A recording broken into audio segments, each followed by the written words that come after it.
What's up, everybody? We're back. Green Valley Ranch once again. We got the machines going off around us like crazy. They're speaking to us. They got me over here. I got $20 going in. We worked a don't pass, followed up with come bets, DCs, whatever was necessary. I think at the end we worked out we were doing the NE7 and the don't pass for 4 when we got in a jam. So let's try to work something here. We're going to hedge the come out as we usually do, just to make sure that the machine doesn't do us dirty, but I'm sure it will either throw an 11 on the first roll or it will hit whatever hedge I pick. So let's go with the 4. Let's make it hard. All right, so we're gonna lose. I told you we're gonna get a losing condition no matter what. I guess I didn't say that one, but as you see, losing condition off the rip. Let's go 2-1 here. Don't pick off our 5. Don't throw an 11. We'll take a 9. Glad I didn't use that. So we're gonna get an opportunity to get some bets out here, and this is really what we like. We don't have to worry about a $3 minimum over here. 6 for the come bet. That is a great spot. Let's do another one. We're not going to add odds. We will get a profit right here. And somebody asked me yesterday if this is a style that's like the 3-point molly, and I'm sure it's similar in the way that I'm putting out the bets, but I'm not trying to follow that specific structure. I'm basically doing what I just call working the bets. I'm always trying to put myself in a position where I'm going to win on each roll or have a positive expectation. Obviously, it's not going to transpire in the way that I would like to every time, but as you can see, right here I have a win condition of $1. If the 7 comes, I have a chance to hit a 6. Otherwise, I'm getting that established, and then I'll just keep accounting or keeping track of my bets and trying to make sure I'm ahead. I call it working the bets. Really not sure if it's a specific strategy or whatnot. And like in this situation, I'll add odds. So once again, if I get a win condition, I'm going to be ahead. And that's a 6. So there we go. So now I can take my odds off if I need to, because we're back in the same position we were before. So I could go for a break even or try to hit the 6-8 right here. If the 7 comes, I'm breaking even, but I'm going to do odds again because I want to make sure I'm profitable. Oh, we got a delay. It's going to be a 7. Oh, we got a 5. All right, so we're getting a big spread out here, and this is what we have to be mindful of. We're going to add odds to this. Right now, it's a break even profit. Actually, you know what? Let's do it. Let's keep it rolling. 5, 6, 8. There we go. That's what we like. And preferably, I wish I would have just kind of let the bets come down. But in that scenario, can't complain with the result. All right, we would have lost a come bet right there. So that was perfect timing. Impeccable timing right there. 5, 6, 8 is what we're looking for. That's a 10. Glad we didn't have another come bet out there. We don't want to get too big of a spread. We're trying to knock these numbers off so we can maintain control. 4, hitting everything around us. Not doing us any favors. Might be a good time to play a field. All right, that's exactly what we want. We want to get that 5 off of there. So what that allows me to do with the way that I approach this is take this down. I can add a come bet. So once again, we're having a win condition. It's small because we're going to win less than $1 here, but we're still winning, and that's the overall goal. So we have a chance to win on the 7, and we have a chance to hit the 6 and the 8. If we establish this bet, we're going to try to put ourselves in the same position to win again, over and over, rinsing and repeating, hoping to work the bets. And there we go. That's a great result. And, you know, if you wanted to mitigate some of the variance, I could have not put a come bet out there. If that hits the 8, it comes down. I can take this down. I can put a come bet up there, and then you kind of rinse and repeat and do it all over again. But it's really what I just refer to as working the bets. You're simply trying to just get ahead. So right here in this position, what I'm going to do, I don't think it's worth sticking extra money out there. So I'm going to try to mitigate some of the risk right there. We're deep in a roll right here. So if the 7 comes, it's going to be a break even. Otherwise, the 6 and 8 are going to pay us. We're okay with that? All right, there we go. So that's a good spot. And once again, I'm just trying to do that over and over again. So I hope that clarifies for anybody that's wondering or interested. I've had really good luck doing this on simulators, at home and stuff like that, on the bubble craps machines. Sometimes it feels like they're rolling against me, but you know, it is the way it is. I continue to play them, so pick your poison. And let's do this right here again. Actually, you know what? Yeah, let's do it. All right, so that's not the ideal result, and that's why you don't want to get too many bets out there, because then you're in a position where either I got to go like this, I should be like that, you know, but what I'm going to do is, because just in case, I like the fact that I get paid at 1-to-1 on that a little bit better, so I'm willing to risk it. Hopefully I can get one of those. Hopefully it's not the 4. I'd prefer it to be the 6 and the 8, but once again, we do have a win condition on either way. The only thing that will do us dirty is a 9 in this scenario right here. So hopefully my logic makes sense to you. And if I were to bring it down right now, what I could do, I could say, hey, I'm at 24.47. I could have, oh, I just took my don't pass down. That was really dumb, wasn't it?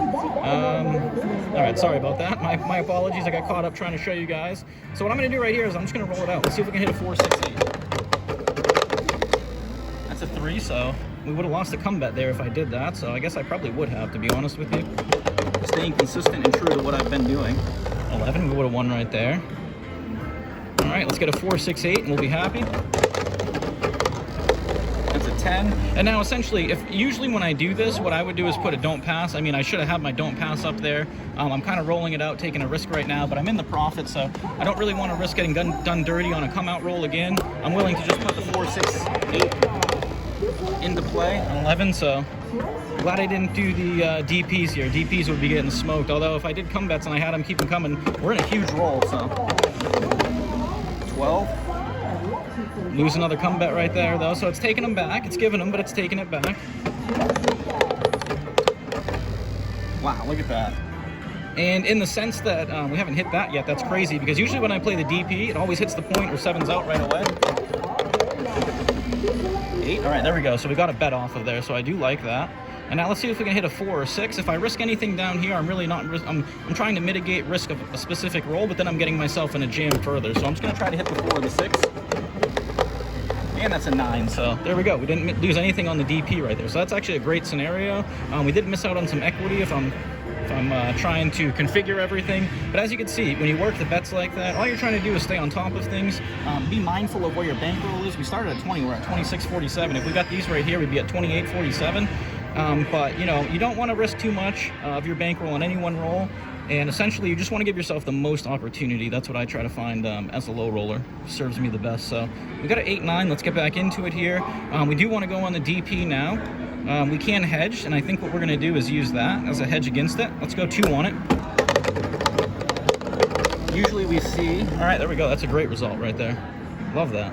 And now what you could do if you want to mitigate you're not into risk, you could bring this down a little bit. You could leave it up. With the way that we're at right now, probably going to leave it up. Just see if we can get this DP established. All right, there we go. So I'm glad I left that up to where it was. It mitigates a lot of the damage. We get to reset. And this is the nice thing about working a strategy like this, is you're not stuck. You get out of it. You get out of jams pretty quick. So 28.04. You know, I'm actually, what do I want to do here? I actually think I might take that. You know, that's a pretty good, that was what, one long roll like that? Can't really complain about that. I mean, had we been power pressing, we could have really taken advantage of it, but whew, usually I don't get off to a good start like that. That's like 50, almost 50% of my buy-in right off the rip. And I often say, when you get up on these things, you got to leave, because it doesn't really let you run out often. But then again, I also do say that I never catch a run out. So if I'm not around to experience the runouts, then I'll never experience one. All right, let's go. Let's hedge. Let's get back in the game. Let's see what happens. So, all right, half hedge there.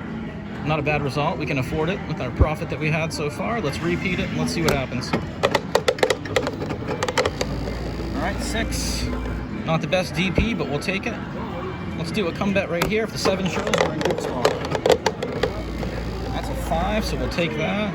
And we'll do one more come bet. And like I said, we're in a good position with this right now, so let's see if we can hit a 5. That's a 4. We don't want to see that. And we are getting ourselves in dicey territory really quick here. Let's do it. Sticking to our guns. 4 or 5. That's a 6. So we, unfortunately, lose to $2. We added odds at the wrong time. This is the sticky situation I was talking about. But what I'm going to do here is I used to add a big DP and make a big lay bet up top. I don't really like doing that, so I'm going to sacrifice $1 over here. Hopefully we can get this DP established, and then we can continue doing what we're doing. 2-3 would be the best. Oh, that's fantastic. Look at that. That is just the ultimate result right there. $3 gained. We get to do it again. Don't take it away from us. I don't want to do a C and E here. Let's do it one time.